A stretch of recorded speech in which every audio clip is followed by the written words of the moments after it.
ঈশ্বৰে আমাক বতৰ দিছে খাবলৈ আৰু COVID-19 পৰিস্থিতি কৰোনা ভাইৰাছ যথেষ্ট পৰিমাণ নিয়ন্ত্ৰণ আছে বৰ্তমান আমাৰ পৰিস্থিতি কাৰণ আমি ৰিলেক্স মেছেজ কৰিব পাৰিছোঁ নিৰ্ভয়ে চলিব পাৰিছোঁ ঈশ্বৰৰ অনুগ্ৰহ দিছোঁ আৰু আমি ঈশ্বৰৰ অনুগ্ৰহ তুমি প্ৰাৰ্থনা কৰোঁ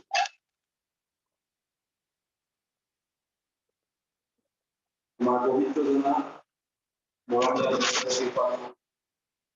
আমাৰ আব্বা পিতৃ তোমাৰ আগত আমি যেতিয়া পেলনীয়া জাবৰৰ দৰে পাপী লোক আছিলো পাপেৰে ভৰা অন্তৰে কোন আমি আমাৰ আছিল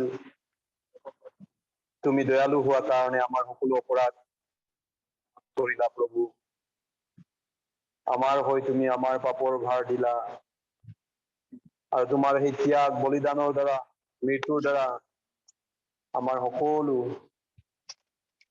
পৰিবলগীয়া আমাৰ ওপৰত পৰিবলগীয়া বিচাৰ দণ্ড পানিচমেণ্ট তুমি হাতাই দিলা প্ৰভু তুমি আমাক অনন্ত পৰিত্ৰাণ দিছা অনন্ত জীৱন তুমি আমাক নিশ্চিত কৰিলা ধন্যবাদ কৰিছো এই মহা অনুগ্ৰহ মহা প্ৰেমৰ কাৰণ তোমাক ভাল পোৱা লোকসকল তোমাৰ সন্তানসকল এই ঠাইত একেলগে আমি একত্ৰিত হৈছো গতিকে তোমাক ভাল পোৱা লোক হিচাপত যি তোমাৰ মংগল আছে তোমাৰ যি কৃপালু দয়ালু ঈশ্বৰ হয় যি ক্ষমা আছে শান্তি আছে অনুগ্ৰহ আৰু আশীৰ্বাদ আছে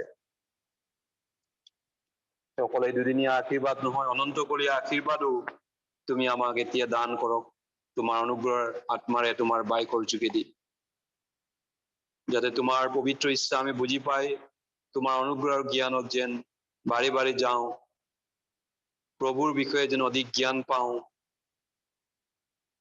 আৰু প্ৰভুৰ বিষয়ে যেন অধিক জানিব পাৰো আমাক সকলোকে আত্মিক চকু দান কৰক খুলি দিয়ক আত্মাৰ সকলোৰে প্ৰত্যেকৰ আত্মাৰ চকু তোমাৰ আশীৰ্বাদ বিচাৰি এই প্ৰাৰ্থনা প্ৰভু যীশুৰ নামত খুজিছো আমেন প্ৰথম পিতৰ দ্বিতীয় পিতৰ আমি শাস্ত্ৰ মেলিছো দ্বিতীয় পিতৰৰ দ্বিতীয় পত্ৰ 1 অধ্যায় পিতৰৰ দ্বিতীয় পত্ৰ 1 অধ্যায়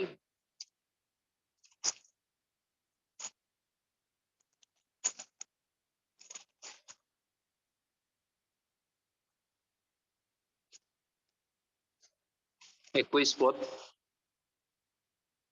1 অধ্যায় 21 পদ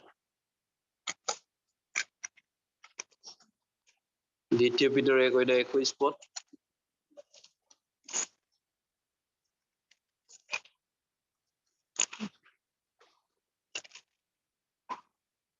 দ্বিতীয় পিতৰ 1 অধ্যায় 21 পদ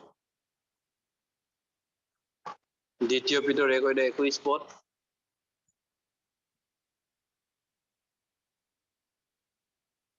দ্বিতীয় পিতৰ 1 অধ্যায় 21 পদ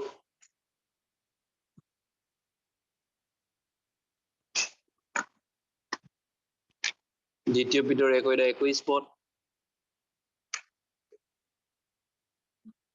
মই পঢ়ি দিছো কাৰণ ভাৱবাণী মানুহৰ ইচ্ছাৰে কেতিয়াও অহা নাই কিন্তু মানুহবিলাকে পবিত্ৰ আত্মাৰ দ্বাৰাই চালিত হৈ ঈশ্বৰৰ পৰা কথা পাই ক'লে ভাৱবাণী মানে কি বুজাইছে ভাৱবাণী ভাৱবাণী প্ৰপেচি যিটো ইংৰাজীত প্ৰপেচি কয় ইয়াৰ অৰ্থটো বাইবেলত বাৰে বাৰে আপোনালোকে পাব ভাৱবাণী কিন্তু এই ভাৱবাণীৰ অৰ্থ কি হ'ব পাৰে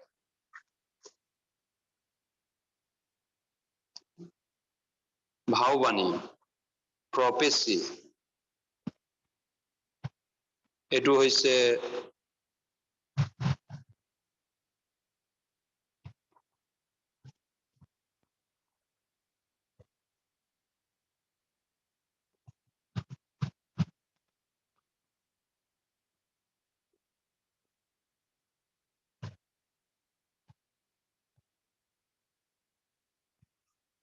ইয়াৰ অৰ্থ যে এইটো হৈছে অনুমানৰ ভিত্তিত ভৱিষ্যতে ঘটিব পাৰে বুলি ভবা কথা বা বিষয় অনুমানিকভাৱে ভাবি ভৱিষ্যতে সেইটো হ'ব ভৱিষ্যতে হ'ব পাৰে ভৱিষ্যতে হ'ব এনেকুৱা ভৱিষ্যত ঘটিব পাৰে বুলি ভাব কৰা ভবা কথা বা বিষয়টো ভাৱবাণী বুলি কয় ডিক্সনাৰীত যেতিয়া চাইছো আমি ভাৱবাণী বুলি বাইবেলত পাওঁ কিন্তু ভাৱবাণী মানে কি ভাৱবাণী মানে কি আনুমানিকভাৱে ভৱিষ্যতে ঘটিব পাৰে বুলি এটা বিষয় বা কথাবিলাকক লৈ মানে যেতিয়া ভবা হয় বা আলোচনা কৰা হয় সেইটোক কয় ভাৱবাণী কিন্তু বাইবেলৰ যিটো ভাৱবাণী এই ভাৱবাণী বিলাকৰ বিষয়ে আমি চাবলৈ গৈছো গতিকে আজি আমাৰ প্ৰশ্নটো হৈছে ইম্পৰ্টেন্ট প্ৰশ্নটো হৈছে মোবাইলটো মই কিবা কৰি লমগে প্ৰশ্ন হৈছে আমি এখন কিতাপ অধ্যয়ন কৰি আছো প্ৰশ্ন উত্তৰ চাই আছো আৰু সেই প্ৰশ্নটোৰ আজি তৃতীয় নম্বৰ প্ৰশ্ন আমি পাইছোহি তৃতীয় এই কিতাপখনৰ তৃতীয় প্ৰশ্ন যে সকলো প্ৰশ্নৰ উত্তৰ বাইবেলত আপুনি পাব সকলো প্ৰশ্নৰ উত্তৰ বাইবেলখনত আপোনাৰ আছে ঈশ্বৰে সেইটো উত্তৰ দিব পাৰে তেওঁ সৃষ্টিকৰ্তাৰ কাৰণে সকলো প্ৰশ্নৰ উত্তৰ গতিকে আজিৰ প্ৰশ্নটো হৈছে what evidence exists that the Bible is indeed God's word কি প্ৰমাণ আছে যে বাইবেলখন সঁচাই ঈশ্বৰৰ বাক্য হয় বচন হয় কি প্ৰমাণ বা তথ্য আছে আমি যিটো তথ্য বা প্ৰমাণৰ ভিত্তিত বাইবেলখন যে সঁচাই ঈশ্বৰৰ বচন ঈশ্বৰে লিখা হয় আমি তাক মানিব পাৰিম বিশ্বাস কৰিব পাৰিম অনেক বুজন পৰিমাণৰ তথ্য আছে প্ৰমাণ আছে যে বাইবেলখন ঈশ্বৰৰ বাক্য বুলি প্ৰমাণ কৰিবলৈ বুজন পৰিমাণৰ তথ্য প্ৰমাণ আছে বিশেষকৈ তাৰে ভিতৰত ইম্পৰ্টেন্ট প্ৰমাণটো হৈছে ভাৱবাণীৰ যিটো ভৱিষ্যত ঘটনা ঘটিব বুলি আনুমানিকভাৱে যিটোবিলাক কোৱা হৈছিলে সেই আনুমানিক ঘটনাবিলাক ঘটি যোৱাবিলাক ভৱিষ্যতে এনেকুৱা হ'ব অনুমান কৰি যি হাজাৰ বছৰ আগত যিটো কোৱা হৈছিলে সেইবিলাক সিদ্ধ হোৱাটোৱে এইটো ঈশ্বৰৰ বাক্য বুলি সবচে ডাঙৰ প্ৰমাণ দিছে গতিকে বাইবেলে কৈছে ভাৱবাণী মানুহৰ ইচ্ছাৰে কেতিয়াও অহা নাই ভাৱবাণী মানুহৰ ইচ্ছাৰে কেতিয়াও অহা নাই আমি প্ৰথম দ্বিতীয় পিতৰ 2:21 পদ কাৰণ ভাৱবাণী মানুহৰ ইচ্ছাৰে কেতিয়াও অহা নাই কিন্তু মানুহবিলাকে পবিত্ৰ আত্মাৰ দ্বাৰা চালিত হৈ ঈশ্বৰৰ পৰা কথা পাই ক'লে এটো ইম্পসিবল মানুহৰ কাৰণে ভৱিষ্যতটো একজেক্টলি ক'ব পৰা অনুমানিক কৰিও মানৱ জীৱনৰ কাৰণে এটো অসম্ভৱ কথা যে ভৱিষ্যতটো সঠিক ৰূপে কৈ দিয়াটো ভৱিষ্যতটো সঠিক ৰূপে কৈ দিয়াটো মানুহৰ কাৰণে অসম্ভৱ ইম্পসিবল কাৰণ মানুহ এটা জীয়াই থকা জীৱনটো এটা সময় আৰু এটা সীমাৰ ভিতৰত মানুহৰ জীৱনটো সমাপ্ত হয় এটা টাইমত মানুহ থাকে এটা জেনাৰেশনত মানুহ খতম হৈ পৃথিৱীৰ পৰা সেই ব্যক্তিজন নাইকিয়া হৈ যায় মানুহ এটা লিমিটত থাকে নহয় জানো সবৰে আয়ুটো সেইমতে মানুহে একজেক্টলি ভৱিষ্যতটো কৈ দিব নোৱাৰে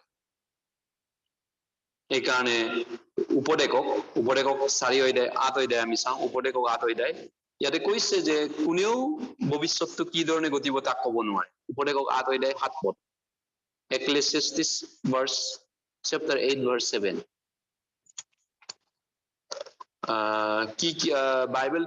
বাইবেলখন যে ঈশ্বৰৰ প্ৰকৃত সঁচা বাক্য তাক প্ৰমাণ কৰিবলৈ কি প্ৰমাণ আছে তথ্য আছে আমি আজিৰ প্ৰশ্নটো আহিছে আচলতে বুজন পৰিমাণৰ যথেষ্ট পৰিমাণৰ প্ৰমাণ তথ্য আছে এই ঈশ্বৰৰ বাক্য বুলি প্ৰমাণ কৰিবলৈ তাৰে ভিতৰত ভাৱবাণীৰ ঘটনাবিলাক ঘটি যোৱা সিদ্ধ হোৱাটো সবচে ডাঙৰ ইম্পৰ্টেন্ট গতিকে উপদেশক Ecclesiastes chapter 8 verse 7 উপদেশক ইটো উপদেশ নহয় উপদেশক হাত হৈ যায় হাত পথ ওপৰে হাত হৈ যায় হাত পথ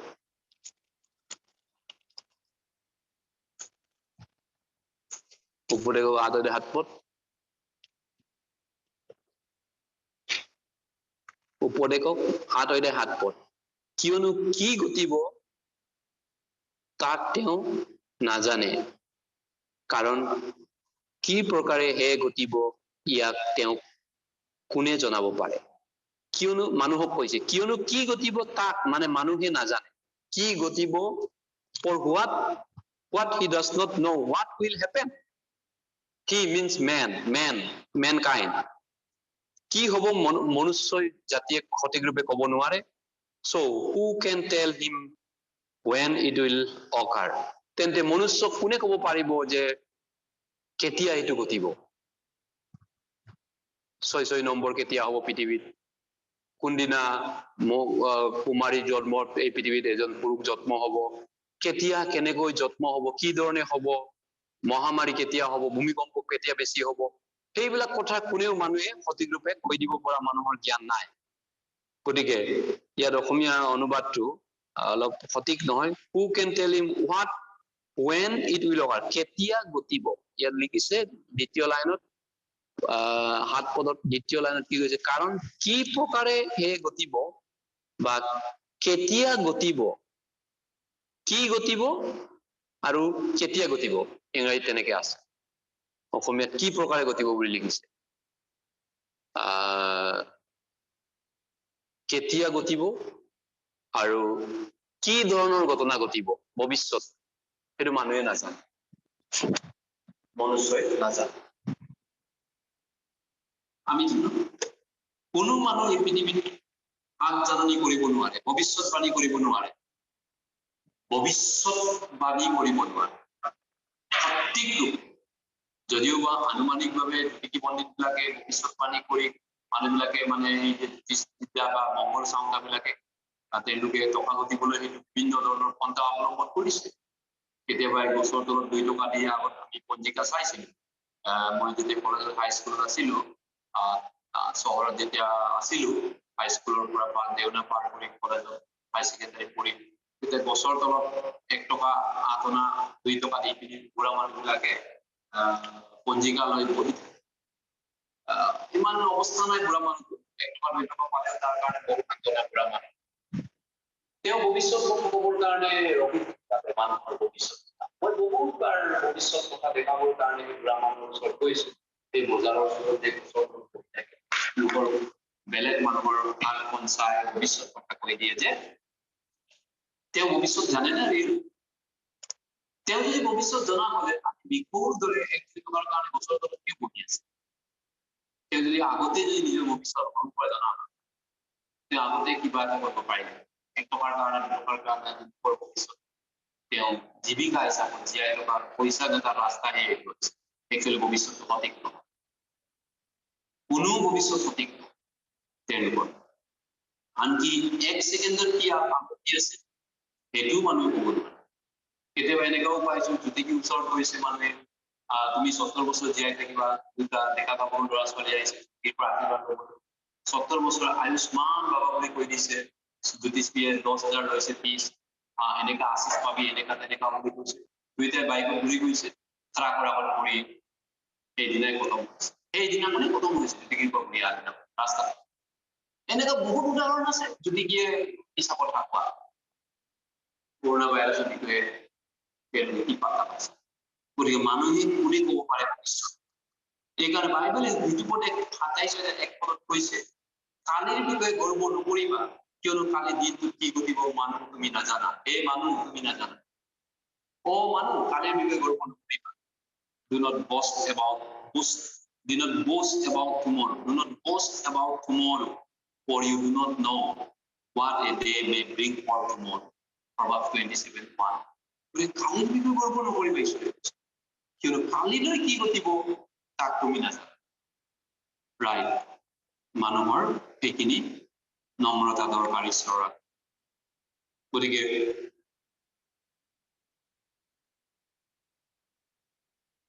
তাৰ বিপৰীতে মানুহে কালিলৈ কি হ'ব তাক নাজানে। কালিলৈ ৰদ দিব নে বৰষুণ দিব নে কি ধৰণৰ কাৰ মৃত্যু হ'ব নে কি ভাল খবৰ আহিব বেয়া খবৰ আহিব কোনেও অতিৰিক্ত ক'ব নোৱাৰে। কিন্তু তাৰ বিপৰীতে ঈশ্বৰ সময়সীমাৰ বাহিৰত আছে, জেগাৰ বাহিৰত আছে। আমি এটা নিৰ্দিষ্ট সময়ৰ মাজত থাকো 70 বা 80 বছৰ 50 বছৰ আৰু নিৰ্দিষ্ট জেগা গুৱাহাটীত আছে বা গুৱাহাটীৰ বাহিৰত নাই বা য'ত আছে জেগাৰ মাজত। ঈশ্বৰ এটা জেগাত নাথাকে, তেওঁ বিশ্বব্যাপী বিৰাজমান সৰ্বব্যাপী। ঈশ্বৰ সময় নাথাকে, কালি আজি সদাকাল একেই। তেওঁ আগৰ কলাৰ সৃষ্টিৰ আগত তেনেকুৱা আছিলে, সৃষ্টি শেষ কৰাৰ পিছত একে সময়তে আছে। তেওঁৰ কাৰণে সঠিকভাৱে ভৱিষ্যত কৰাটো একো ডাঙৰ কথা নহয়। অকল ভৱিষ্যতবাণী আগজাননী ঈশ্বৰেহে কৰিব পাৰে, ৰাইট? আগজাননী ভৱিষ্যতবাণী কৰাটো প্ৰেডিকশ্যন অফ ফিউচাৰ, আৰু তেওঁ কৰিব পাৰে যিহেতু তেওঁৰ ভৱিষ্যতবাণী তেওঁ কৰিব পাৰে আৰু তাক তেওঁ কোৱাৰ ধৰণেই সম্পূৰ্ণ কৰিব পাৰে। ঈশ্বৰে যিটো ভৱিষ্যতবাণী কৰে তাক কমপ্লিট কৰিব পাৰে, সেই ধৰণে তেওঁৰ ভৱিষ্যতবাণীটো যিমান কোৱা হৈছিলে গোটেইখিনি তেওঁ কমপ্লিট কৰে, সম্পূৰ্ণ কৰে। এইজন ঈশ্বৰ, এইজন ঈশ্বৰ। গতিকে আমোচ 3 অধ্যায় আমি চাম। আমোচ পুৰণা নিয়মৰ শেষৰ ফালে আছে আমোচ 3 অধ্যায়। আমোচ 9ৰ প্ৰফেটত পৰে আমোচ 995 পেজ 995 পৃষ্ঠাত লিখিছে আমোচ 995।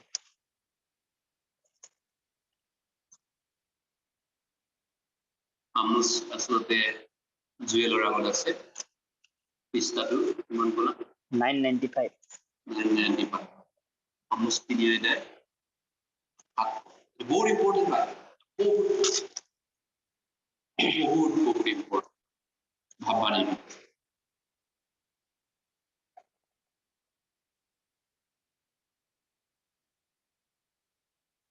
আমি একেলগে পঢ়ো। অৱশ্যে প্ৰভু যীশুৱাই ভাৱবাদীবিলাকৰ কৰি নিজৰ নিগুৰ মন্ত্ৰণা প্ৰকাশ নকৰাকৈ একোকে নকৰে। হয়, এইখিনি পঢ়িলেও surely the Lord God does nothing, তেওঁ একোৱে নকৰে যেতিয়ালৈকে তেওঁৰ ভাৱবাদীবিলাকক, পবিত্ৰ মানুহবিলাকক তেওঁৰ নিগুৰ ৰহস্য লুকুৱাই দিয়ে। মিস্ত্ৰী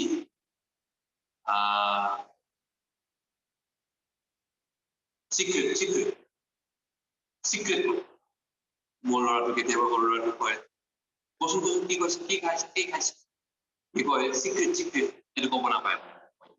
মোৰ আগতো চিক্ৰেট কয়। কিছুমান হয়তো বিস্কুট খাইছে কিবা কিছুমান কথা চিক্ৰেট কৰে বোলে, হয়তো ক'ৰবাত কাৰ্টুনৰ পৰা শিকিছে নেকি, এইটো চিক্ৰেট পাবা, মই ক'ব নোৱাৰো চিক্ৰেট কাক ক'ব। তো মুখত কি আছে চাওঁ, চিক্ৰেট দেখাব নোৱাৰো। গতিকে নিগুৰ মন্ত্ৰণা বুলি অসমীয়াৰ অনুবাদ কৰিছে চিক্ৰেট, নিগুৰ মন্ত্ৰণা। গতিকে নিগুৰ মন্ত্ৰণা তেওঁৰ ডাক ভাৱবাদীবিলাকৰ আগত ঈশ্বৰে আগতীয়াকে প্ৰকাশ কৰিহে কামবোৰ কৰে। ঈশ্বৰৰ ডাক ভাৱবাদী কোন আছে? মোচে, এলিয়া, হিজকিয়েল বা এনেকুৱা তেনেকুৱা যিবিলাক ভাৱবাদী আছে নহয়, তেওঁলোকৰ আগত ঈশ্বৰে গুপ্ত কথাটো, গুপ্ত বিষয়টো, পৃথিৱীত লুকুৱাই থোৱা কথা তেওঁলোকৰ আগতীয়াকে হাজাৰ বছৰ আগত জানে। তাৰ পিছত ঈশ্বৰে তেওঁলোকে কোৱা এই ভাৱবাদীৰ দ্বাৰা কোৱা মতে এটা কলিয়া পতিছে, এটা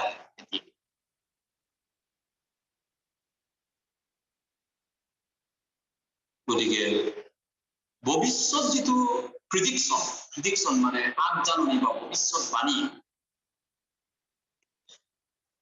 এইটোকে কয় ভৱিষ্যতে ঘটিবলগীয়া যিটো ঘটনাৰ ওপৰত অনুমানিক যিটো ঘটনা ঘটিব সেইটোৰ ওপৰত যিটো কোৱা হৈছে, আগজাননী ভৱিষ্যত দিয়া হৈছে, সেই ভৱিষ্যত ঘটনাবিলাকৰ বিষয়ে যি হ'ব বুলি কোৱা সেই প্ৰকাশ কৰা কথাবিলাককে ভাৱবাণী বুলি কয়। ভাৱবাণী মানে ভৱিষ্যত ঘটিবলগীয়া ঘটনাবিলাক প্ৰকাশ কৰি ঈশ্বৰে দেখুৱাইছে তেওঁৰ দাস পবিত্ৰ ভাৱবাদীবিলাক। পৃথিৱীৰ কোনেও পাত্তা নাপায়, কিন্তু ঈশ্বৰৰ ডাক ভাৱবাদীবিলাকে আগতীয়াকৈ জানিছিল হাজাৰ বছৰ আগতে। এইটো ঈশ্বৰ তেনেকৈ কৰাবিলাককে ভাৱবাণী প্ৰফেচি বুলি কয়। প্ৰফেচি নহয় জানো? আজিৰ দিনত কিন্তু বহুতে ভুল শব্দটো ব্যৱহাৰ কৰিছে। আজিৰ দিনত কিছু লোকে সেইটো ব্যৱহাৰ কৰিব বিচাৰে, সম্পূৰ্ণ ভুল। গতিকে এই ভাৱবাণীবিলাক, এই প্ৰফেচিবিলাক ঈশ্বৰৰ হয়, মানুহৰ নহয়, not of man. These prophecies are of God, not of man. ঈশ্বৰৰ ভাৱবাণী। সেইকাৰণে ঈশ্বৰে হাউদিন বুলি কৈছে, যিসকলে সাৱধান কৰি দিছে, ঈশ্বৰে সতৰ্ক কৰি দিছে, যিসকল ঈশ্বৰে তেওঁৰ আগজাননীৰ ওপৰত আৰু আগজাননী কোনোবাই যুগ জুৰি কৰে।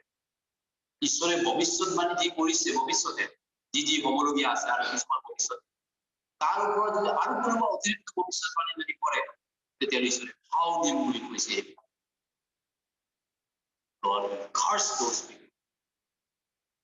ঈশ্বৰে আগজাননী দিছে, প্ৰাৰম্ভিক বাক্যত কিছুমান ঘটনা প্ৰাৰম্ভিক বাক্যত কৈছে, ৭ বছৰ মাকে খ্ৰীষ্টানী ওলাব, ৬ নম্বৰ মন্দিৰ বনাবগে। তাৰ ওপৰত যদি অন্য কিবা কিবি কথা কয়, প্ৰফেচি বুলি, মানুহৰ প্ৰফেচি, ঈশ্বৰে তেওঁলোকক হাও দিব। প্ৰাৰম্ভিক বাক্য ২২ প্ৰাৰম্ভিক বাক্য অন্তিম পুস্তক ২২ লাষ্ট আমি চাওঁ, বাইবেলৰ লাষ্ট পৃষ্ঠাত মিলিলে কওক, লাষ্ট পেজ, প্ৰাৰম্ভিক বাক্য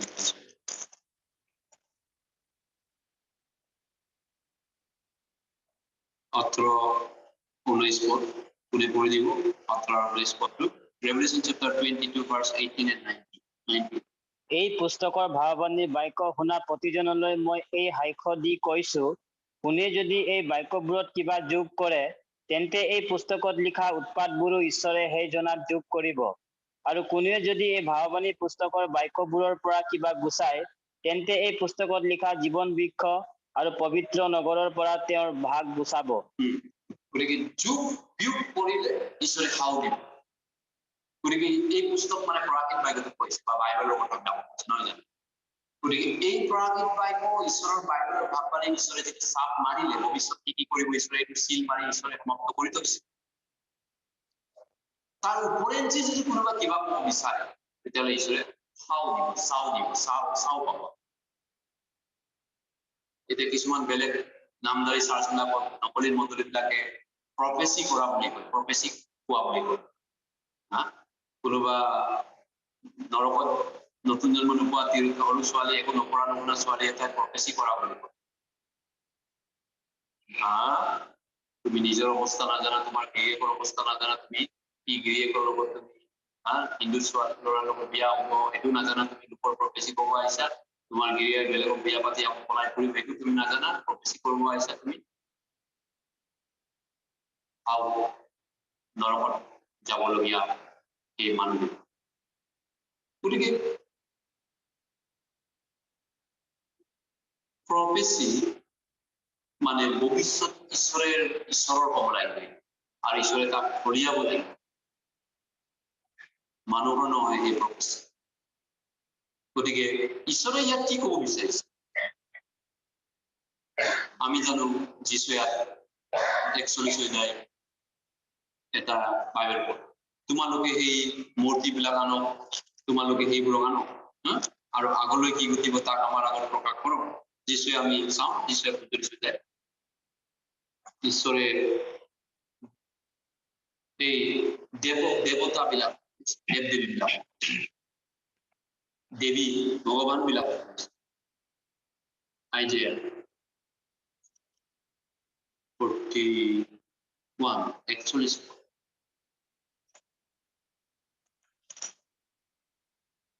22-23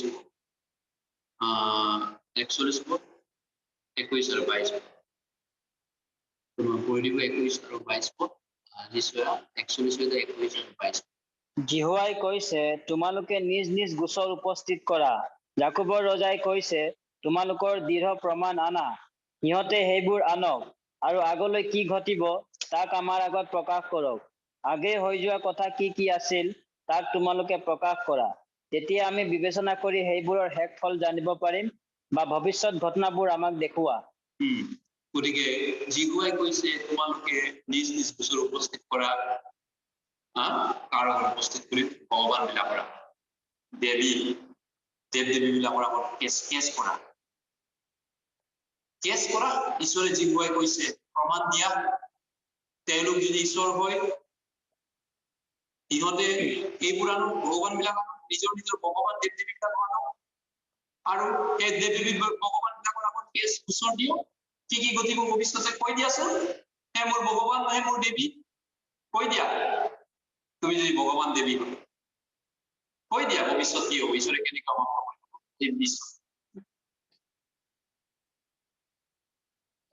আৰু আমাৰ আগত প্ৰকাশ কৰা, কেছ কৰক ভগৱানৰ ওচৰত, দেৱীৰ ওচৰত প্ৰকাশ কৰি দিয়ক ভৱিষ্যত একজেক্টলি ভৱিষ্যতে কি হ'ব। আৰু আগে হৈ যোৱা কি কি আছে কওক। মানুহ কেইটা জাতিৰ পৰা সৃষ্টি হ'ল, কোন আছিলে প্ৰথম নাৰীটোৰ নাম, কোন আছিলে প্ৰথম পুৰুষটোৰ নাম, কোন জেগাত জন্মিছিলে, কোন জেগাত সৃষ্টি কৰিছিল, কি হ'ল, আজি কিমান জাতি হ'ল, কিয় হ'ল, ক'ৰ পৰা ক'ত গৈছিলে, কওক সেই ভগৱান সেই দেৱ দেৱীয়ে। গতিকে ঈশ্বৰে গোচৰ ধৰিব কৈছে সেই দেৱ দেৱী ভগৱানৰ যদি তেওঁলোক ঈশ্বৰ।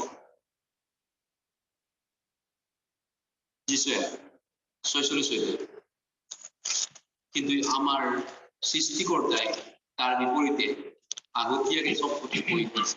তেওঁ সৃষ্টি নকৰাৰ আগতে সব কথা আগতীয়াকে প্ৰকাশ কৰিছে। 46 আইজে 10 আমি একেলগে পঢ়িছো। মোৰ কল্পনা থিৰে থাকিব আৰু মোৰ সকলো বাঞ্ছা সিদ্ধ কৰিম, এই বুলি শেষত ঘটিবলগীয়া কথা আদিৰে পৰা আৰু এতিয়াও যি সিদ্ধ হোৱা নাই সেইবোৰ পুৰণি কালৰ পৰা প্ৰকাশ কৰি আহিছো। যেহোৱাই কিন্তু এই দেৱ দেৱী ভগৱান বিলাক চেলেঞ্জ কৰিছে। যেহোৱা ঈশ্বৰ, ইজৰাইলৰ ঈশ্বৰ যেহোৱা, তেওঁ চেলেঞ্জ কৰিছে মোৰ যিটো প্লেন, মোৰ যিটো আঁচনি সেইটো মই কমপ্লিট কৰিম। এটা সময়ত তেওঁ এটা চৰকাৰ হ'ব দিব, এটা টকা আঁচনি নম্বৰ চিষ্টেম টকা হ'ব, বাৰ্তা চিষ্টেম হ'ব পাৰে, সেইটো তেওঁৰ প্লেনিং। আৰু তেওঁ যি কৈছে তাক সম্পূৰ্ণ কৰি পেলাইছে। তাৰ আগতে যীশু খ্ৰীষ্ট দ্বিতীয় আগমন হ'ব, তাৰ পিছত পৃথিৱীত নিউক্লিয়াৰ এটম বোমৰ যুদ্ধ বম বনাই আছে নহয় জানো। ঈশ্বৰে যিটো পৰিকল্পনা কৰিছে সেইটো সিদ্ধ কৰিব। গতিকে তেওঁৰ কল্পনা থিৰে থাকিব, লৰচৰ কৰিব নোৱাৰিব। মানুহে প্ৰফেচি কৰে, দুৰাচাৰী পাপী বিলাকে এক ছেকেণ্ডৰ আগত কি হবলৈ গৈ আছে তেওঁ নাজানে, লোকৰ প্ৰফেচি কমাইছে। গতিকে মোৰ সকলো বাঞ্ছা ঈশ্বৰে সিদ্ধ কৰিব, ঈশ্বৰ সকলো বাঞ্ছা সিদ্ধ কৰিব। এই বুলি শেষত ঘটিবলগীয়া, বৰ্তমান এক কালত ঘটিবলগীয়া ঘটনাবিলাক এই তাহানিতে তেওঁ জনাই ৰাখিছে। পবিত্ৰ বাণীবিলাক বাইবেলত লিখি থৈছে তাহানিতে। আজি আমি কৰোণা মহামাৰীৰ কথা পাইছো, আজি আমি প্ৰেম চেঁচা হোৱাৰ কথা পাইছো, পাপ বাঢ়ি যোৱাৰ কথা পাইছো, অনলাইন চিষ্টেমৰ কথা শিকিছো, অনলাইন ট্ৰানজেকশ্যনৰ কথা শিকিছো, সব নম্বৰ চিষ্টেমৰ কাৰ্ড চিষ্টেমলৈ গৈ আছে, তাৰপিছত এইটো লৈ যাব আজি শিকিছো। কিন্তু সেই কথাবিলাক তাহানি দানিয়েল ইহঁতে তেতিয়াই জানিছিল। দিনস্কেল ঈশ্বৰৰ যোহন 1900 বছৰ আগত যোহন বাপ্পানী তেওঁ জানিছিল, তেতিয়াই জানিছিল, তেতিয়া তেওঁ লিখি থৈছে।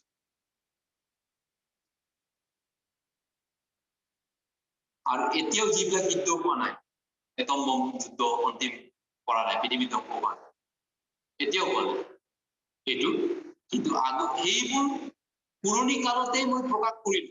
সেই তাহানি জকৰিয়াই কৰিছে পৃথিৱীত এটম বমৰ যুদ্ধ, গেছ বনাব মানুহ, গেছ পাৱাৰ, এটম আণৱিক গেছ বম বনাব।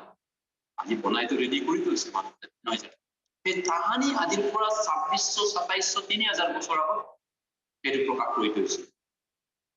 তাৰ বিপৰীতে ভগৱান দেৱ দেৱীক সুধি চাওকচোন এইবিলাক কথা, যদি তেওঁলোক ঈশ্বৰ হয়। গতিকে এইকাৰণে ভিতৰে কৈছে আমাৰ দ্বিতীয় ভিতৰত আমি চাওঁ একোটা ভিতৰে কি কৈছে আমি চাওঁ। দ্বিতীয় পিতৰে কৈছে 19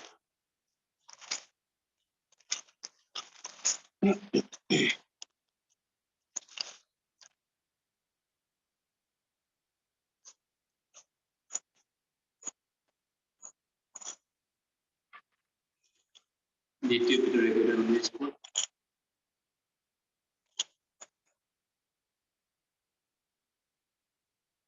আৰু আমি ভাৱবাদীসকলৰ বাক্য আগতকৈ দৃঢ় হৈ থকা পাইছো।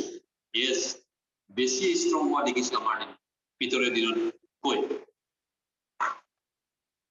গতিকে দিন নহয় মানে আৰু তোমালোকৰ হৃদয় প্ৰভাতীয় তৰা উদয় নহয় মানে আন্ধাৰময় ঠাইত পোহৰ দিয়া প্ৰদীপৰ অধিক এই বাক্যলৈ যে তোমালোকে মন দিছা ভাল কৰিছে।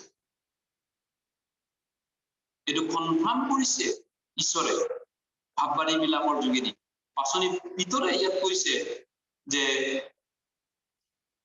ঈশ্বৰে ৰেকৰ্ডিঙত কৈছে যে তেওঁৰ বাক্য লিপিবদ্ধ কৰিছে ঈশ্বৰে পোহৰ দিছে আন্ধাৰৰ মাজত। এই আন্ধাৰ পৃথিৱীত পোহৰ দিছে। কেনেকৈ পোহৰ? ভাৱবাদী বিলাক প্ৰকাশ কৰিছে।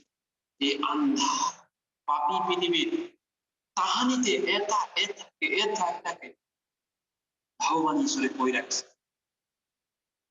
আন্ধাৰৰ মাজত পোহৰ প্ৰকাশ কৰিছে। এইকাৰণে উত্তম উপায়টো কি আছে? বাইবেলটো সত্য নিৰূপণ কৰিব। বাইবেলখন যে সত্য নিৰূপণ কৰিবলৈ অথেন্টিচিটি বাইবেলৰ আইনগত সত্যতা প্ৰমাণ কৰিবলৈ উত্তম উপায়টো কি আছে? এইটো হৈছে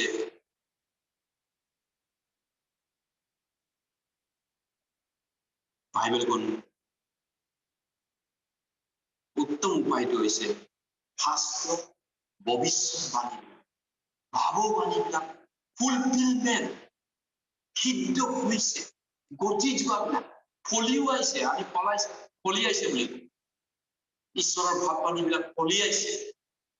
এইটো হৈছে উত্তম ৰাস্তা যে এইটো ফলিয়াইছে ঈশ্বৰৰ বাক্য। মানুহে 5 ছেকেণ্ডৰ আগৰ কথা নাজানে। তাহানি দিনত ঈশ্বৰে কোৱা কথাবিলাক এতিয়া ফলিয়াই আছে এটা এটা। সেইকাৰণে আমি পৰীক্ষা কৰি চাম প্ৰথমতে যে 4টা দৃষ্টিকোণৰ পৰা আমি পৰীক্ষা কৰিম। আজি এটা বিষয়ত আমি চাব বিচাৰিছো যে কি দৃষ্টিকোণৰ পৰা আমি পৰীক্ষা কৰি চাম। 4টাৰ পৰা আমি চাম প্ৰফেচি, বিশেষকৈ ভৱিষ্যৎবাণীক লৈ বাইবেলত অনেক ভৱিষ্যৎবাণী কৰিছে। বিশেষকৈ মানুহৰ ব্যক্তিত্বক লৈ ভৱিষ্যৎবাণী কৰিছে। এজন ব্যক্তি বা মানুহবিলাক লৈ জেগাক লৈ বা নগৰক লৈ চিটিক লৈ জাতিক লৈ আৰু বিশ্ব ব্ৰহ্মাণ্ড বিশ্বটোক লৈ তেওঁ ভৱিষ্যৎবাণী কৰিছে বিভিন্ন ভৱিষ্যৎবাণী। কিন্তু আজি আমি এজন পুৰুষৰ বিষয়ে আমি চাব বিচাৰিছো। এই পুৰুষজনৰ বিষয়ে বাইবেলত কি ভৱিষ্যৎবাণী কৰিছে। পুৰণা নিয়মত যিজন পুৰুষ বহুত বছৰ পিছত আহিছে নতুন নিয়মত, কিন্তু পুৰণা নিয়মত তেওঁৰ বিষয়ে কি ভৱিষ্যৎবাণী কৰিছে আৰু একুৰেটলি শুদ্ধভাৱে মিলিছে নে নাই। গতিকে বাইবেলত অনেক ভৱিষ্যৎবাণী আছে। বিশেষকৈ এই ভৱিষ্যৎবাণীবিলাকৰ ভিতৰত যীশু খ্ৰীষ্টৰ জন্মটো কুমাৰী ছোৱালীৰ জন্ম, গাভৰু ছোৱালী, বিয়া নোহোৱা ছোৱালী। যীশুৱে হাত ওলাই 14 আমি জানো। চোৱা, যুৱতীজনী গৰ্ভৱতী হয়, এটি পুত্ৰ প্ৰসৱ কৰিব। তেওঁৰ নাম তোমালোকে ইমানুৱেল, আমাৰ ঈশ্বৰ লগত ৰাখিব।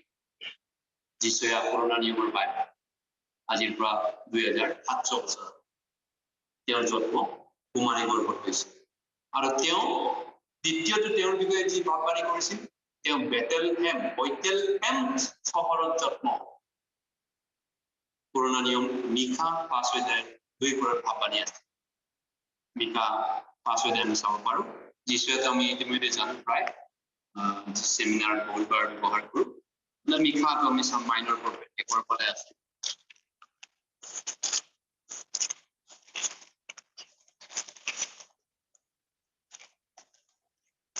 মিকা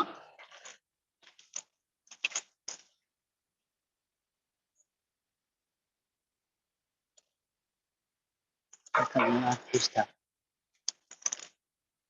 1006 পৃষ্ঠা 1006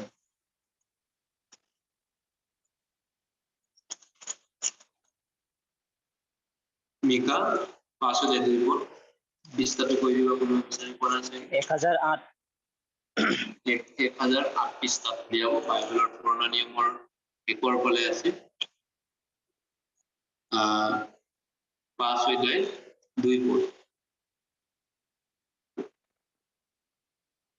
5:2 কোনোবা এজনে কৰি দিব পাৰিব কিন্তু হে বেথলেহেম ইফ্ৰাথা জিহুদাৰ গোষ্ঠীবোৰৰ মাজত গণ্য হবলৈ অতি ক্ষুদ্ৰ যি তুমি তোমাৰ পৰা ইজৰাইলত অধিপতি হবলৈ মোৰ উদ্দেশ্যে এজনা উৎপন্ন হ'ব পূৰ্বকালৰ পৰা অনাদি কালৰে পৰা তেওঁৰ উৎপত্তি গতিকে হয় এই বেথলেহেম জিহুদাৰ গোষ্ঠীবোৰৰ মাজত ধন্য হবলৈ কিয় বেথলেহেম কিয় ধন্য বিশ্ববিখ্যাত জনপ্ৰিয় পুৰুষ এজন নেতা এজন আহি বেথলেহেমত জন্ম আৰু সেইটো সঁচাই তেওঁ বেথলেহেমত জন্ম হৈছে লোক কৰিলে আপুনি গম পাব আজি দাইলৰ নগৰৰ বেথলেহেমত চহৰত যীশু জন্ম হৈছিল খ্ৰীষ্টমাছৰ সময়ত আমি খুব পঢ়ো নহয় জানো যীশুৰ জন্মটো বেথলেহেম চহৰ বেথলেহেমত তেওঁ জন্ম হৈছিল আপুনি পঢ়িবমতে মানৰ জীৱন নহয় জানো তেওঁৰ গৰ্ভটোৰ জন্মটো কুমাৰী বোৱাৰীৰ ছোৱালী হৈছিল নহয় বিয়া নোহোৱা পবিত্ৰ আত্মাৰ একজেক্টলি মতি এগৰাকীয়ে সেইটোৱে কৈছে নহয়নে কুমাৰী ছোৱালীজনী গৰ্ভৱতী হৈ পুত্ৰ প্ৰসৱ কৰিব একজেক্টলি মৰিয়ম গাভৰু ছোৱালীতে পবিত্ৰ আত্মাৰ পৰা গৰ্ভ পোৱা হৈছিল সেইমতে তেওঁ জন্ম হৈছিল আৰু তেওঁ জিহুদাৰ বংশত জন্ম ইয়াতে জিহুদা জাকবৰ 12টা ল'ৰাৰ ভিতৰত এইটো এটা ল'ৰা আদি পুস্তক 49 নম্বৰ 10 পদত কৈছিলে যে জিহুদাৰ পৰিয়ালত তেওঁ হয় তাৰপিছত তেওঁ জেৰুসালেম নগৰত বিজয়ী হৈ প্ৰৱেশ কৰিব জকৰিয়া 9:9 তেওঁ জেৰুসালেমত নগৰত সোমাব জয়তুন পৰ্বতত যিটো আমি জেৰুসালেম নগৰত সোমোৱাৰ কথা কওঁ তাৰপিছত এইটো ভাৱনি কৰিছিল তেওঁ 30 টকা ৰূপত মানুহে বিশ্বাসঘাতক কৰে 30 টকা পইচাৰ কাৰণে বা 30টা আদলিৰ কাৰণে মানুহে তেওঁক নগৰীয়া তেওঁক বিক্ৰী কৰি বিশ্বাসঘাতক কৰে এইটো পুৰণা নিয়মত জকৰিয়া ভাৱবাণী কৰা আছিল আমি পুৰণা নিয়ম ইয়াতে ওচৰতে আছো জকৰিয়া চাব পাৰো মলাকি মিখাৰ পৰা কেইটামান পৃষ্ঠা আগলৈ গ'লে জকৰিয়া আৰু কেইটামান আগলৈ যাব পিছুৱাব নালাগে আগলৈ গৈ থাকিব জকৰিয়া 11:12 30 টকাৰ ৰূপত তেল বিক্ৰী কৰিব বুলি ভাৱবাণী এটা আছিলে ভৱিষ্যতবাণী এটা আছিলে বাইবেলত আৰু এইটো মচিহৰ ক্ষেত্ৰত সিদ্ধ হৈছে এই ভাৱবাণীটো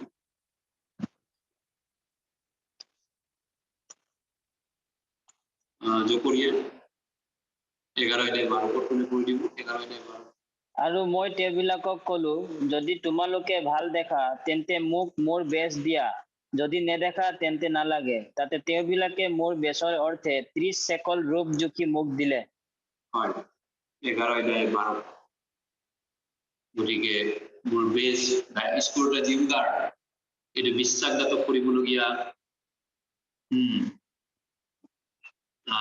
যিটো স্কুলটা জিহুদাই যিটো জিহুদী নেতাবিলাকৰ লগত যিটো বন্দোবস্তি কৰিছে এই বন্দোবস্তিৰ কথাটো ভৱিষ্যতবাণী কৰা আছে আগতীয়াকৈ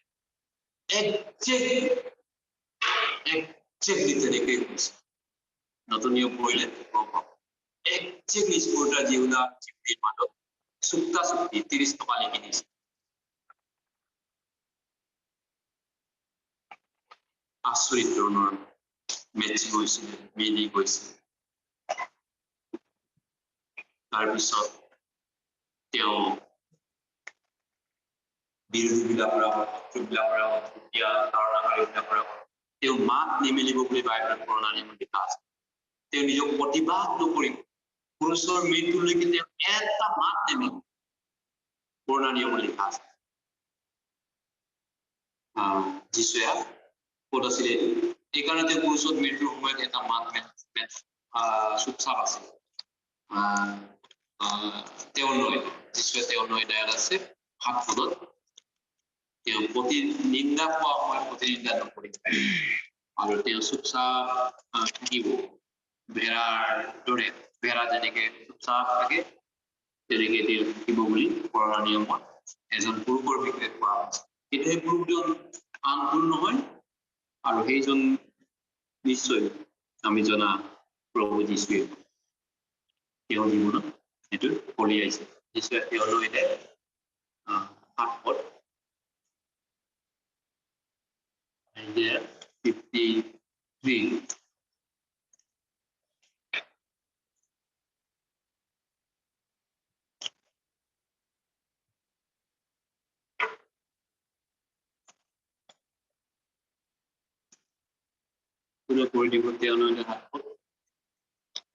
তেওঁ উপদ্ৰৱ পালে তথাপি নম্ৰ হৈ তেওঁৰ মুখ নেমেলিলে তেওঁ কাটিবলৈ নিয়া মেৰ পোৱালীৰ বা নোম কটীয়াৰ আগত নিজম দি থকা মাইকী মেৰৰ নিচিনা আছিল এনেকে নিজ মুখকে নেমেলিলে এজন মানুহৰ কথা এইটো ভৱিষ্যৎবাণী কৰা হৈছে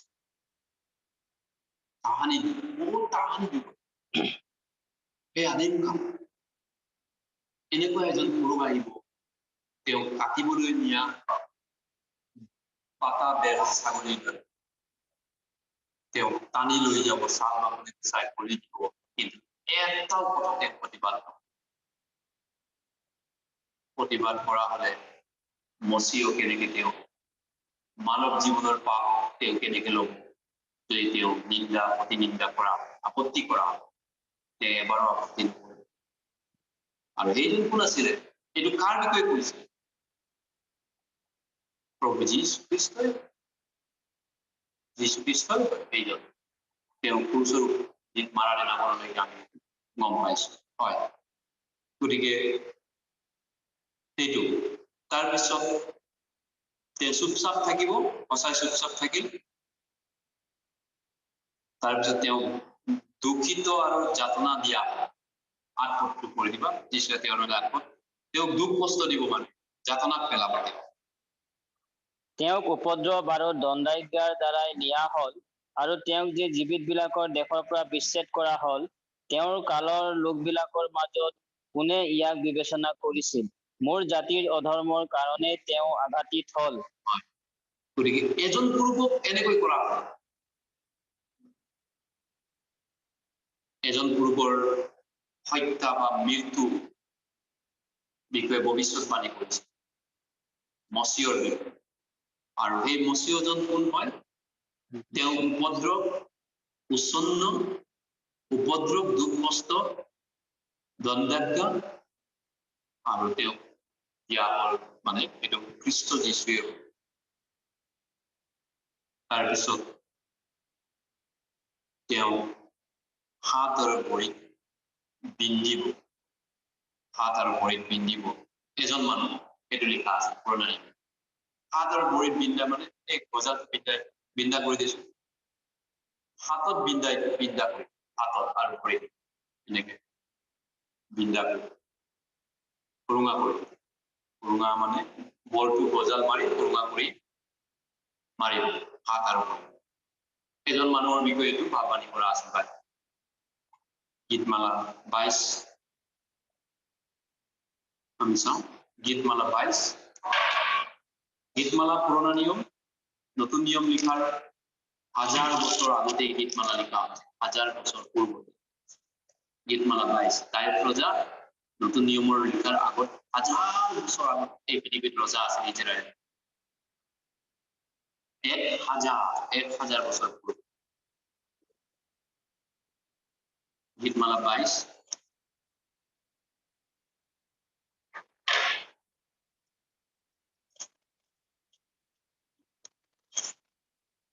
Psalm number 22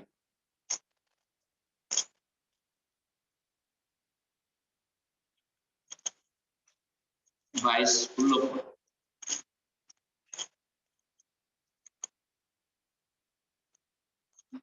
ৰাইজ কোনে উপলব্ধ কৰি দিবা কোনে কৰিব কিয়নো কুকুৰবোৰে মোক বেৰি ধৰিছে, দুৰাচাৰীবোৰৰ মণ্ডলীয়ে মোক বেৰিছে, সিহঁতে মোৰ হাত আৰু ভৰি বিন্ধিছে। হাত আৰু ভৰি বিন্ধিছে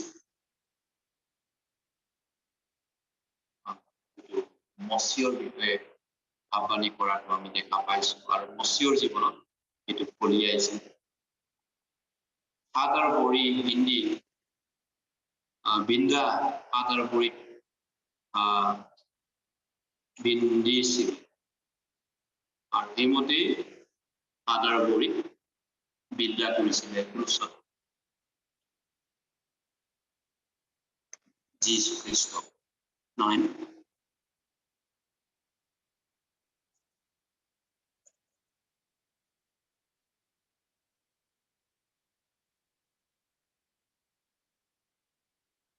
গতিকে দুৰাচাৰী কুকুৰ এইটো মিছা ধৰ্মৰ সমাজবিলাক হৈছে সিহঁতে মোৰ হাত দুখন আৰু ভৰিখন বিন্ধিছে বজাৰত দায়তে পূৰ্ব অনুমান কৰি আনুমানিকভাৱে মচিয়ৰ ছায়া তেওঁ এই পথটো লিখিছে আৰু সেইমতে সঁচাই ঘটিছিলে এই ঘটনা এই পৃথিৱীত আৰু পুৰুষৰ ওপৰত যিটো কথা কৈছিল দায়তে আনুমানিকভাৱে কৈ গৈছে মচিয়জনৰ ছায়া আনুমানিকভাৱে তেওঁ অনুমান কৰি পূৰ্ব অনুমান অনুসৰি তেওঁ কৈছিলে দায়তে লিখিছিলে কিবা এটা আৰু পুৰুষৰ ওপৰত কিটো কথা কৈছিলে সেই কথাও দায়তে অনুমান কৰি আনুমানিকভাৱে লিখিছে এক পদটো কৰি দিব হে মোৰ ঈশ্বৰ, তুমি মোক কিয় ত্যাগ কৰিলা? মোৰ পৰিত্ৰাণ আৰু কেকনিৰ বাক্যৰ পৰা কিয় দূৰত থাকা? হে মোৰ ঈশ্বৰ, মোক কিয় ত্যাগ কৰিলা? এলি এলি লামা সাবাক্তানি তেওঁ এই শব্দটো ব্যৱহাৰ কৰিছে নহয়নে হে মোৰ ঈশ্বৰ মোক কিয় ত্যাগ কৰিলা দাবিতে হাজাৰ বছৰ আগত অনুমানিকভাৱে যিটো মচিয়ৰ কথা কৈছিলে সঁচাই পুৰুষৰ ওপৰত এই মচিয়াজনে এই বাক্যই কৈছিল সঁচাই সিদ্ধ হৈছিল আৰু তেওঁ মকিং কৰি সমাজ জনসাধাৰণ ৰাইজ মানুহে ঠাট্টা অপমান কৰি 6 পদৰ পৰা গীতমালা 22 অধ্যায় 6 পদৰ পৰা আপোনালোকে পঢ়ি দিবা এই বিষয়টো তেওঁ দায়তে আনুমানিকভাৱে মচিয়জনক কৈছিল কিন্তু মই হলে পোকহে মাথোন মানুহ নহওঁ মই মানুহৰ নিন্দা আৰু লোকবিলাকৰ অপমানৰ বিষয় যিবিলাকে মোক দেখে সেই সকলোৱে মোক হাঁহে সিহঁতে মোক হিয়াৰে আৰু মোৰ জোকাৰে সিহঁতে কয় তই জিহুৱাত ভৰসা কৰ তেওঁ তাক উদ্ধাৰ কৰক তেওঁ তাত সন্তোষ হল দেখি তাক ৰক্ষা কৰক এইবিলাক মানুহ ৰাইজে পুৰুষৰ ওপৰত থকা ৰাইজবিলাকে মানে জেনেৰেল ৰাইজ যিটো চাই কৈছিল এইবিলাক আনক ৰক্ষা কৰিছিল নিজকে ৰক্ষা কৰি নামচোন এতিয়া বচাই চাচোন নিজকে আনক বচাবলৈ আহিছিল নিজকে বচাই চাচোন এতিয়া কোনোবাই ঠাট্টা কৰিছে কোনোবাই মস্কাৰ কৰিছে বিভিন্ন ধৰণৰ তেওঁ ওপৰত বাক্যমান নিক্ষেপ কৰিছিলে সেই দিনাখন যিদিনা তেওঁ পুৰুষৰ ওপৰত আছিল ৰাইজ মানুহ দায়তে আনুমানিকভাৱে এই কথাও কেনেকে দিব পাৰে তেওঁ আনুমানিকভাৱে লিখিছিলে মচিয়ৰ ছায়া সেই মানুহবিলাকে একজিকলি কথাই পুৰুষৰ ওপৰত সম্পাদনা কৰিছিল সেইদিনা আপুনি নতুন নিয়ম পঢ়িব মতি মাৰ্গৰ জীৱন সেই মানুহবিলাকে কি কৈছিল পুৰুষৰ ওপৰত চাই ইটিংকি কৰিছিল ঠাট্টা মস্কৰা কৰিছিল ৰাইজে সাধাৰণ মানুহ ৰোমান আৰ্মিটো তেওঁ জিউৰি নেতাবিলাকৰ যোগেদি মাৰি লৈ নহয় কিন্তু ৰাইজবিলাকো কেনেকুৱা আছিল বাতৰুৱা মানে এই সময়ত পাৰাপাৰি কৰা অহা যোৱা কৰা মানুহ চাই তেওঁ ঠাট্টা কৰিছিল দায়তে এইটো বাপানি কৰি পাইছে একজেক্টলি এইটো হৈছিল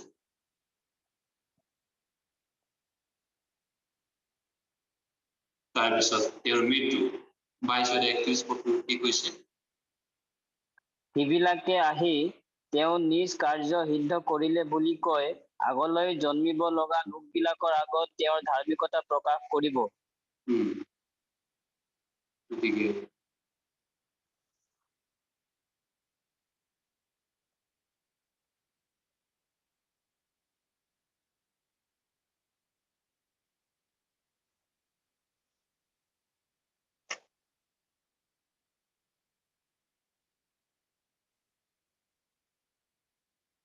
এক বংশই 30 বছৰ কৈছে মোক সেৱা কৰে এক বংশই তেওঁৰ সেৱা কৰে প্ৰভুৰ সম্বন্ধে এই পৰিত্ৰাণৰ কথা ভাবি বংশকো পোৱা যাব এইটো আন কাকো পৰিত্ৰাণ নাই পুৰুষৰ বাহিৰে গতিকে সেইবিলাকে আহি তেওঁ নিজ কাৰ্য সিদ্ধ কৰিলে বুলি কৈ পুৰুষৰ ওপৰত আগলৈ জন্মিব লগা লোকবিলাকৰ আগত তেওঁ ধাৰ্মিকতা প্ৰকাশ কৰি প্ৰায় 30 আৰু 31 তেওঁ মৃত্যুৰ দ্বাৰা যিটো সম্পূৰ্ণ কৰিবলগীয়া কাম সেইটো কৰিছে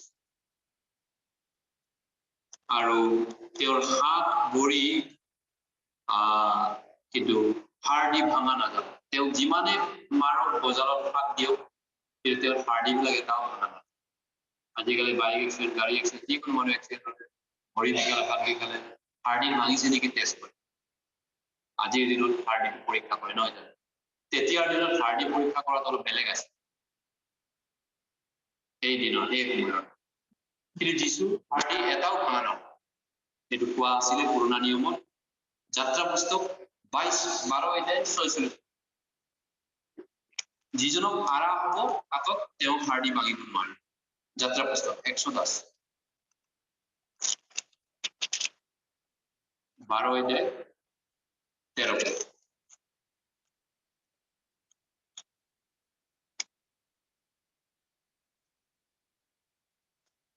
যাত্রা পুস্তক 12 অধ্যায় 13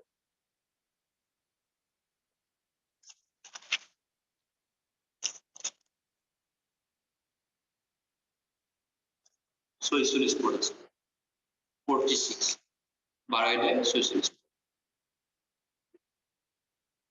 পূর্বায়ন পড়ে দিব 46 তাক একেটা ঘৰতে ভোজন কৰিব লাগিব সেই মাংসৰ এফেৰিও ঘৰৰ বাহিৰলৈকে নিনিবা আৰু তাৰ এডালো হাড় নেভাঙিবা নিষ্ঠাৰ পৰ্বৰ মেলা প্ৰথম কৰন্থিয়াত কৈছে কি নিষ্ঠাৰ পৰ্বৰ মেলপৰা খ্ৰীষ্ট বলিদান কৰা বলিকাতা নৰবলি হিচাপে প্ৰথম কৰন্থিয়া 5:7 ইজৰাইলৰ নিষ্ঠাৰ কৰোঁতে ভেড়াটো আচলতে জিজাছ খ্ৰীষ্টই হয় গতিকে ভেড়া নহয় মানৱ জাতিক উদ্ধাৰ কৰা ভেড়া ৰূপী মনুষ্যজনে কৰিব মচিয়ই ছাগলী বা গৰুৱে নহয় মচিয়ই কৰিব আৰু মচিয়ৰ মৃত্যু হলেও তেওঁৰ হাড় এডালো ভাঙিব নোৱাৰে সেইকাৰণে দুইজন ডকাইতৰ হাড় ভাঙি দিয়া হৈছিল কাৰণ যেতিয়া ডেড বডি পৰীক্ষা কৰিবলৈ এবাৰ আহিছিলে মেডিকেল চৰকাৰৰ পৰা অনুমোদন আহিছিল মৰিছিলে মৰা নাই ৰাইজ চাবলৈ গৈছিলে চৰকাৰৰ অফিচাৰলৈকে মেজিষ্ট্ৰেটলৈকে তেতিয়া যিছু ইতিমধ্যে মৰি আছে সেইকাৰণে তেওঁৰ হাড় ভাঙাৰ প্ৰয়োজন নহ'ব এটাও নাভাঙে দুইজন ডকাইতে কথা পাতি কিবা কিবি জীয়াই আছে সেইকাৰণে দুইটাৰে হাড় ভাঙি মাৰি পেলোৱা হৈছে Passion of Christ video চালে দেখা পায় নহয় আচৰিত অদ্ভুত ভাৱ বাণী আছে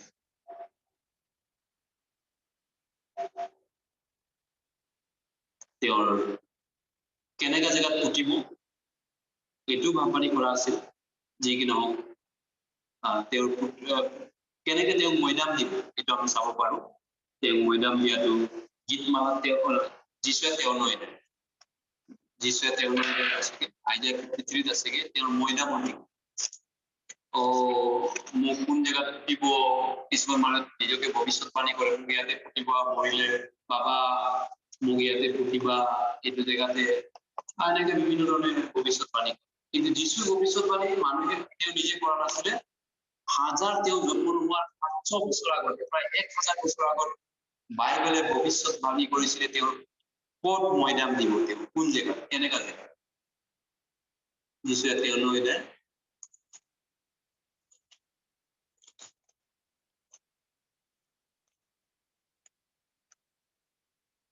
যিশুৱে তেওঁ লৈ যায়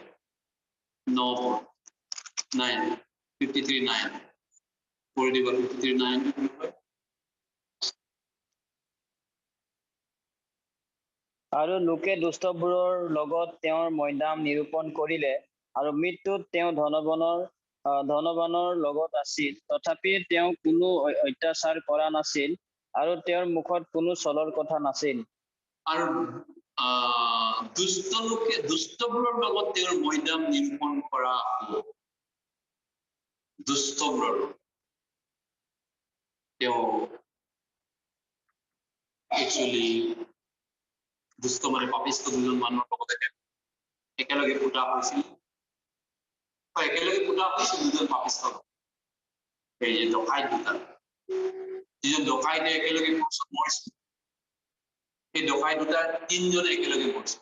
নহয়, তিনটাকে ডেড বডি নমাই পিছবেলা দাঙি লৈ গৈছিল। নহয় জানো, ডেড বডি পাহাৰৰ সেই জংঘলৰ ভিতৰৰ বাহনিৰ ভিতৰত, য'ত নেকি ইজৰাইলৰ বিধি মতে নিয়ম মতে যিহুদী নিয়ম মতে তিনটাকে ডেড বডি তাত দিছে। দুষ্ট মানুহৰ লগত তেওঁ ডেড বডি আছে। কেনেকৈ দায়িত্ব এইবোৰ অনুমানিক কৰি ভাৱবাণী কৰিছে। যীশুৱে এনেকৈ অনুমান কৰিছিল। যীশুৱে তেওঁ অনুমানিক তেওঁৰ ভাৱবাণী সঁচাই ফলি আহিছে। ঈশ্বৰৰ বাক্য, ঈশ্বৰৰ বচন।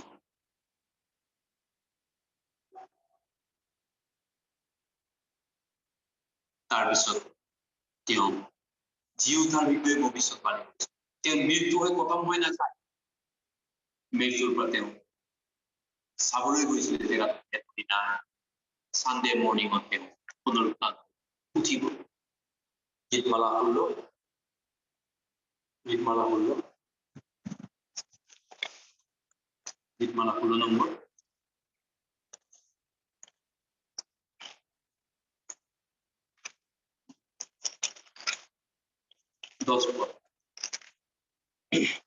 গীতমালা 16 নম্বৰ 10 পদ।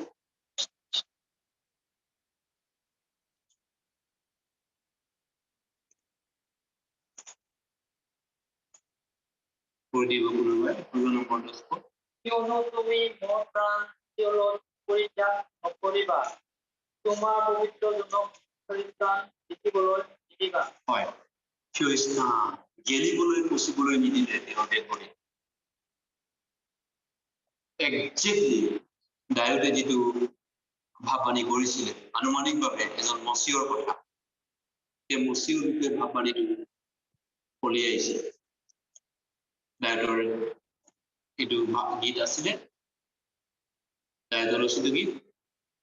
1000 বছৰ পূৰ্বতে, যীশুৰ জন্মৰ 1000 বছৰ পূৰ্বত তেওঁ ৰজা আছিলে ইজৰাইলৰ। তুমি মোৰ প্ৰাণ চিউলত পৰিত্যাগ নকৰিবা। চিউল মানে নৰক।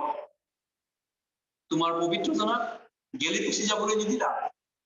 একজেক্টলি সেইকাৰণে তেওঁ ডেড বডি গেলাৰ আগতে 3 দিনৰ পিছত তেওঁ জি উঠি দেখা ঈশ্বৰ। তেওঁ জি উঠিল, তেওঁ ইয়াত নাই। স্বৰ্গলোকে তেওঁ এই সংবাদ দিলে আৰু তাৰপিছত তেওঁ স্বৰ্গলৈ যাব, এইটো তেওঁ ভৱিষ্যৎবাণী কৰা হৈছে। স্বৰ্গ আৰোহণ হ'ব। গীতমালা 68, আমি অন্তিম পালে আছো আৰু অন্তিম বাক্য আৰু এটা মাত্ৰ পদ আছে।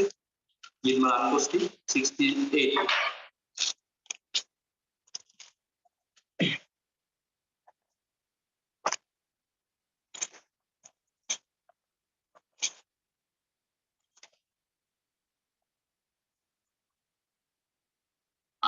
নম্বৰ গীত 18 পদ। কিন্তু আকৌ এবাৰ কৈ দিয়া 18 পদ।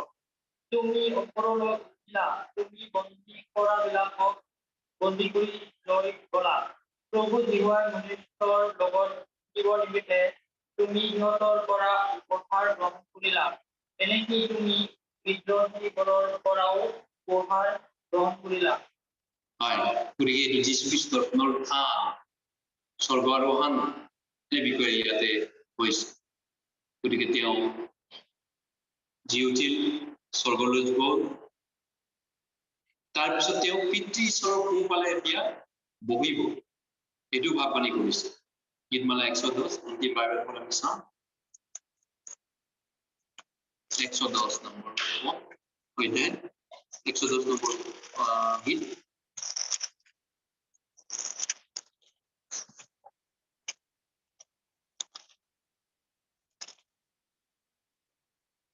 110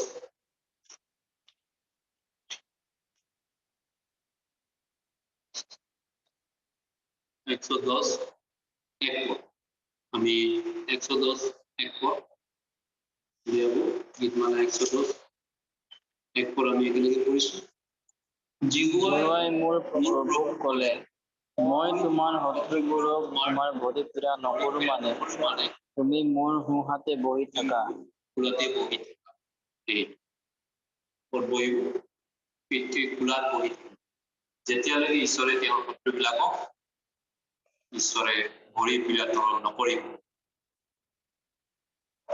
তেতিয়া ঈশ্বৰে তেওঁৰ শত্ৰুবিলাকক ভৰি পীড়া তল কৰিব 1000 বছৰ ৰাইজৰ দিনাখন 7 বছৰ মহাক্লেশৰ পিছতে যেতিয়া তেওঁ ধৰ্মৰাজ স্থাপন কৰিব তেওঁৰ পুতেকৰ যোগেদি পিতা পুত্ৰ পিতা পুত্ৰৰ যোগেদি যেতিয়া 1000 বছৰ ৰাইজে এটেনবাৰী বনাব ধৰ্মৰাজ ৰাইজ তেতিয়া সকলো লোহাৰ দণ্ডৰে তেওঁ শাসন কৰিব সকলো জাতিকে গীতমালাত কৈছে 2 নম্বৰ আৰু তেওঁ লোহাৰ দণ্ডৰে শাসন কৰিব ধৰ্মৰাজ স্থাপন কৰিব আৰু এদিন নহলৈকে তেওঁ বহি আছে থাকিব লাগিব তেতিয়ালৈকে বহি থাকিব তেতিয়া ধৰ্মৰাজ টাইম আহিব তেতিয়া তেওঁ নামি আহিব ধৰ্মৰাজ স্থাপন কৰিব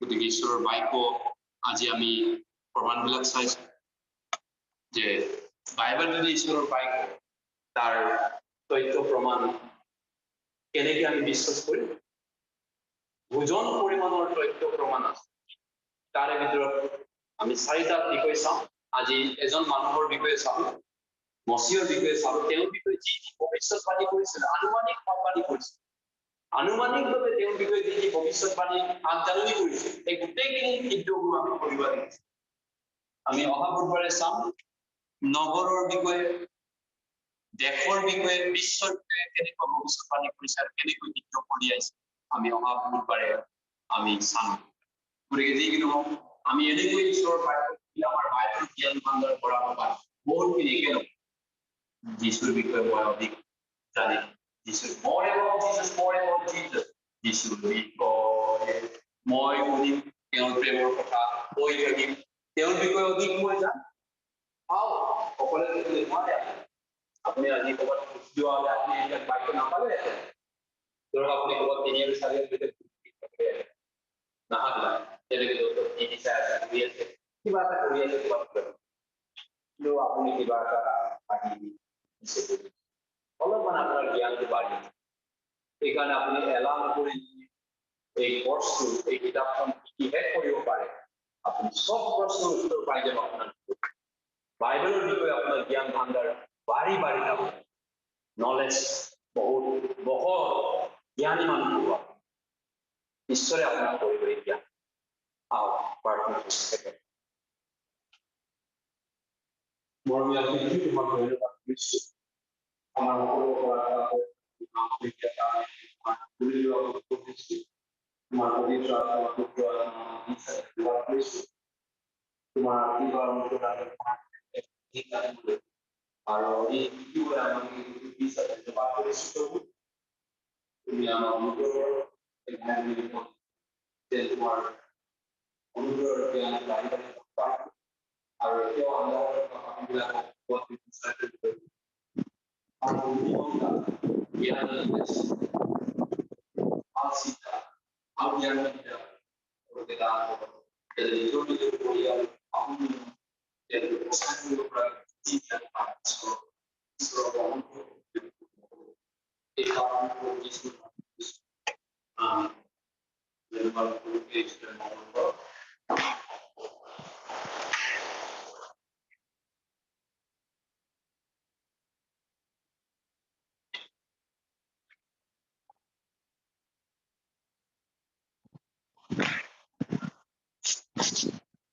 নকৰিবি